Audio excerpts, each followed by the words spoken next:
निवडणूक आयोगाकडून आम्हाला स्पष्ट उत्तरं मिळाली नाहीत। घोळ असलेल्या यादींसह निवडणुकीला सामोरं जाणं योग्य नाही, बाळासाहेब थोरातांची भूमिका। भाजपचे जोडे उचलण्याची निवडणूक आयोगाची भूमिका। निवडणूक आयोग भाजपच्या किंवा सरकारच्या पूर्ण दबावाखाली आहे। संजय राऊतांचा गंभीर आरोप। तर आम्ही राजकीय कार्यकर्ते मूर्ख वाटतो का? निवडणूक आयोगाकडे काय यंत्रणा आहे? राऊतांचा सवाल।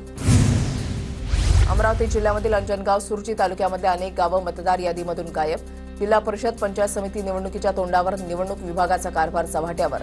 प्रारूप मतदार याद्यांमध्ये नावं गायब। माजी सभापती शशिकांत मंगळे यांची जिल्हाधिकाऱ्यांकडे तक्रार। बुलडाणा शहरामध्ये 4000 मतदारांची नावं ही 2 वेगवेगळ्या प्रभागामध्ये। शिंदेच्या सेनेचे आमदार संजय गायकवाड यांचं जिल्हाधिकाऱ्यांना पत्र। मतदार याद्यांमध्ये दुरुस्ती करण्यात यावी, संजय गायकवाड यांची मागणी।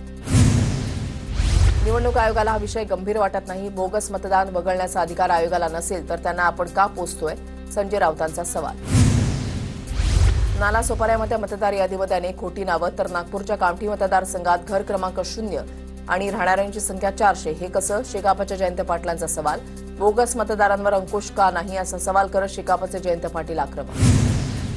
नालासोपारा विधानसभा मतदारसंघाच्या मतदार यादीत सुषमा गुप्ता नावाच्या महिलेचं 6 वेळा नाव। मतदार यादीमध्ये जो पत्ता दिलाय त्या पत्त्यावर ही महिला राहतच नसल्याचं समोर।